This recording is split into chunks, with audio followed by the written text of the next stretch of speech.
Hi friends, ఈరోజు నేను మెంతాకు పప్పు చేసి చూపిస్తానండి. ఎవరి స్టైల్ వాళ్ళకు ఉంటుంది. మెంతాకు పప్పు ఏముంది పెద్ద విషయమా అన్నట్టు అనుకోకండి. అంటే నా స్టైల్లో ఎలా చేసి చూపించాలో మీకు ఒక చిన్న వీడియో పెడుతున్నాను అనమాట. పప్పుని ఫస్ట్ కడిగేసి ఒక 15 నుంచి 20 నిమిషాలు నానబెట్టుకోవాలండి. నానబెడితే పప్పు త్వరగా ఉడుకుతుంది, టేస్ట్ కూడా మారిపోతుంది. సో అది నానేలోపు ఈ మెంతాకుని మనము ఒలుచుకోవాలండి. ఎంత లేత కాడలు ఉంటాయో అంతవరకు మెంతాకు నీట్గా ఒలుచుకోవాలి. ఒలిచేసిన తర్వాత దాన్ని ముదురు కాడలు వేయకండి, నారగా ఉంటుంది. తినేటప్పుడు టేస్ట్ అంత అనిపించదు, కొంచెం ఇబ్బందిగా ఉంటుంది. సో లేత కాడల వరకు తుంచుకొని దాన్ని సన్నగా ఎంత వీలైతే అంత సన్నగా తరిగేసి సాల్ట్ వాటర్లో నేను 3 to 4 టైమ్స్ కడుగుతానండి. ఎందుకంటే మట్టి ఇసుక అట్లా ఉంటాయి కాబట్టి అవంతా పోయే వరకు కడిగేసి పప్పుతో పాటు ఈ ఆకు పెట్టేస్తాను. పప్పులోనే ఈ కడిగిన ఆకు కూడా వేసేస్తాను, మెంతాకు. తర్వాత టమాటో, ఆనియన్, పచ్చిమిర్చి, తెల్లగడ్డ, పచ్చిమిర్చి కూడా సన్నగా తరిగేస్తాను. టమాటా, తెల్లగడ్డ, ఎర్రగడ్డ అన్నీ వేసేస్తాను. కుక్కర్లో పెట్టేస్తానండి. ఇవన్నీ పెట్టిన తర్వాత ఒక 6 to 7 విజిల్స్ ఈజీగా పెడతానండి. అన్ని విజిల్స్ పెడితేనే అంత బాగా ఉడికిపోతుంది, టేస్ట్ కూడా బాగుంటుంది.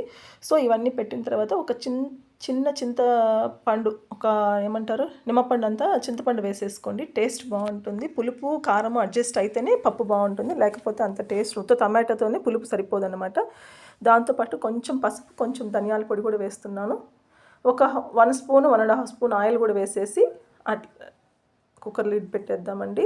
ఈ స్టేజ్లో నేనైతే కళ్ళుప్పు వాడట్లేదు, నేనైతే సాల్ట్ వాడను, కళ్ళుప్పే వాడతాను. ఇక్కడ కళ్ళుప్పు ఇప్పుడు వేసామంటే పప్పు త్వరగా ఉడకదు, బాగుండదు.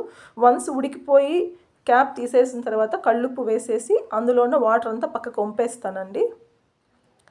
ఇక్కడ 6 to 7 విజిల్స్ పెట్టే లోపల ఆనియన్, ఇది తెల్లగడ్డ సన్నగా చిత్తగొట్టుకోవాలండి. చిత్తగొట్టుకుంటేనే ఫ్లేవర్ బాగుంటుంది, కట్ చేస్తే అంత బాగుంటుంది, చిత్తగొడితేనే బాగుంటుంది. చిత్తగొట్టేసిన తెల్లగడ్డ, ఆనియన్, కొంచెం కొత్తిమీర తరిగి పెట్టుకున్నాను. సో ఈ లోపల ఏదైతే మనకు ఆ పప్పు ప్రెజర్ పోయి విజిల్స్ అంతా వచ్చేసిన లోపల విజిల్స్ వస్తున్నాయి. 7 విజిల్స్ అయిపోతేనే మెత్తగా ఉడికిపోతుందండి. ఉడికిపోతేనే ఏది మనకి పంటి కింద పడకుండా, చేతి కానకుండా అన్నీ దాంట్లో ఎనిపినప్పుడు అన్నీ కలిసిపోతాయి అన్నమాట. మా పిల్లలకి చిన్న టమాటా వచ్చినా కానీ ఏరేయాలని ఫేస్ ఇట్లా చిరాగ్గా పెడతారు వాళ్ళు. సో వాళ్ళ కోసమని ఆచితూచి అన్నీ మెదిగిపోయే విధంగా పప్పు చేస్తాను. ఏ వంట అయినా వాళ్ళకి తగినట్టే చేసుకోవాలి, ఎందుకంటే వాళ్ళు తినరు, మళ్ళీ చిరాగ్గా వేసి పెడతారు అన్నట్టు నేను అందుకోసమే చేస్తాను. తర్వాత ఈ లోపల ప్రెజర్ పోయే లోపల ఒక బాండిల్లో ఆయిల్ వేసేసి దాంట్లో అప్పలాలు వేయిస్తున్నాను. మా చిన్న పాపకు అప్పలం లేదే దిగదు, కానీ నాన్ వెజ్ వాళ్ళైతే చికెన్ పకోడా కానీ ఆమ్లెట్ కానీ వేసుకుంటే అద్దరిపోతుంది టేస్ట్ ఈ పప్పుకి. ఈ పప్పు సంగటికైనా, వైట్ రైస్కైనా, చపాతీకైనా చాలా అంటే చాలా బాగుంటుంది. ఈ మెంతాకు ఎందులోనైనా వేసి వండుకోవచ్చు అండి. మనం చికెన్లో వేయచ్చు, చపాతీ పిండి కలిపేటప్పుడు వేసేసి మెంతి చపాతీ అని చేసుకోవచ్చు, దేనికైనా బాగుంటుంది మెంతాకు. గురించి అందరికీ తెలుసు, ప్రయోజనాలు చాలా ఉన్నాయి. లేడీస్కి అయితే ఎస్పెషల్లీ కాల్షియము, ఐరన్, మినరల్స్ అన్నీ ఉంటాయి ఇందులో. హెయిర్ గ్రోత్ కూడా చాలా యూజ్ అవుతుంది. మెంతాకు ఫ్రీక్వెంట్గా తీసుకోండి, సీజన్లోనే దొరుకుతుంది, అన్ని సీజన్లో కూడా దొరకదు ఇది ఆకు. సో అదన్నమాట. దానికి తోడు టైప్ 2 డయాబెటీస్ వాళ్ళకి కానీ, హార్ట్ పేషెంట్స్ కానీ, బీపీ పేషెంట్స్కి ఇది చాలా యూజ్ అవుతుంది. ఇది ఒకసారి ట్రై చేయండి. పప్పు చాలా అంటే చాలా టేస్టీగా ఉంటుంది.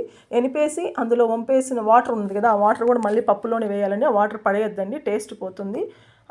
పప్పు అంతా చేసేసిన తర్వాత ఒక ప్యాన్ తీసుకొని దాంట్లో ఆయిల్ వేసి దాంట్లో 1 స్పూను ఆవాలు వేసేసి అవి బాగా డాన్స్ ఆడాలి. అవి డాన్స్ చేసిన తర్వాత చిత్తకొట్టుకున్న తెల్లగడ్డ వేస్తామండి. తెల్లగడ్డ ఫ్లేవర్ ఎక్సలెంట్గా ఉంటుంది. తెల్లగడ్డ అయితే వదలద్దండి, ఎప్పుడు వేయండి పోపుల్లో, బాగుంటుంది. ఇమ్యూనిటీ పవర్ కూడా పెరుగుతుంది దానివల్ల. సో అదన్నమాట. ఆనియన్ వేసేసాను, తెల్లగడ్డలు వేసాను, ఆవాలు అంతా వేగిన తర్వాత ఇందులో కొంచెం కరివేపాకు, కొంచెం ఇంగు కూడా వేస్తాను. ఈ స్టేజ్లో మీకు కావాలంటే పసుపు కూడా వేసుకోవచ్చు, ఇంకొంచెం కలర్ కనపడాలనుకుంటే. సో నాకు అవసరం లేదు, సరిపోయిందన్న ఉద్దేశంతో నేను వేయలేదన్నమాట. కొంచెం ఇంగు కూడా వేస్తున్నాను. ఇంగువ అన్నీ వేసిన తర్వాత ఆల్రెడీ మనం పెట్టుకున్న పప్పు వేసేయాలండి. పప్పు మనం అన్నీ పచ్చివే వేసి ఉడకబెట్టి ఎనిపేసాం కాబట్టి ఈ పప్పు దాంట్లో పోసిన తర్వాత ఒక 2 to 3 మినిట్స్ ఉడికితేనే ఆ పోపు అంతా పప్పుకి పట్టి పచ్చివాసన పోయి టేస్ట్ బాగుంటుందన్నమాట. సో అది ఈరోజు నేను చేసిన మెంతాకు పప్పు. దేంట్లోకైనా ఎక్సలెంట్ టేస్ట్, ఒకసారి ట్రై చేయండి. సూపర్ అంటే సూపర్ ఉంది. దేని కాంబినేషన్ అయినా బాగుంటుంది. సంగటి, చపాతీ, రైస్. దానికి కాంబినేషన్ వెజ్ వాళ్ళు అయితే అప్పలము, వడియాలు పెట్టుకుంటారు. నాన్ వెజ్ వాళ్ళు అయితే చికెన్ పకోడా, ఆమ్లెట్. నా ఫేవరెట్ అయితే ఆమ్లెట్ అండి. సూపర్ అంటే సూపర్ ఉంటుంది. White rice with omelette with మెంతాకు పప్పు.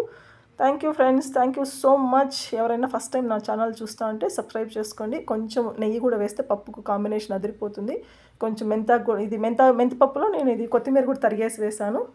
అదన్నమాట ఫైనల్ లుక్. పోలా అన్నట్టుంది కదా పప్పు, టేస్ట్ కూడా అట్లే ఉంటుంది. ఒకసారి ట్రై చేయండి ఎవరైనా.